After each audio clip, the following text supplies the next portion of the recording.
Sebuah video aksi oknum polisi memamerkan senjata kepada pelaku pencurian kotak amal di salah satu masjid yang berada di Kabupaten Aceh Utara, Provinsi Aceh, mendadak viral di media sosial. Dalam video berdurasi singkat itu, terlihat seorang oknum polisi berpakaian preman menginterogasi pelaku sambil memamerkan senjata miliknya. Akibatnya, tindakannya itu kini oknum tersebut telah diperiksa oleh pihak Propam Polda Aceh. Dalam video tersebut, seorang bocah yang diduga telah melakukan pencurian kotak amal masjid dikerumunin sejumlah warga dengan kondisi tangan terikat. Tidak hanya diikat, pelaku juga mendapat tamparan dari sejumlah warga yang telah mengeruminya. Oknum polisi yang mengetahui kejadian itu langsung datang ke lokasi.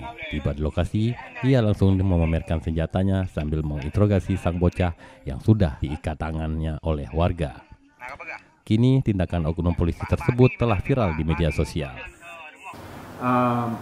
Kita sudah melakukan pemeriksaan kepada yang bersangkutan itu pada hari ditangkap itu kan hari Minggu tanggal 24 Mei siang hari. Kemudian sore harinya di Propam kita dan Satbrimob sudah melakukan langkah-langkah pendahuluan melakukan pemeriksaan kepada yang bersangkutan. Jadi saat ini kasus yang bersangkutan ditangani oleh Bid Propam kita. Nah, tentunya terhadap tindakan yang bersangkutan kita lakukan penyelidikan. Apakah tindakan yang bersangkutan itu melanggar kode etik atau disiplin? Kita juga akan memeriksa saksi-saksi yang di lingkungan karena kita akan menyesuaikan dari keterangan yang bersangkutan. Pada saat itu yang bersangkutan menyatakan bahwa tujuannya adalah mengeluarkan senjata adalah untuk agar masyarakat tahu dan masyarakat berhenti melakukan penganiayaan kepada pelaku.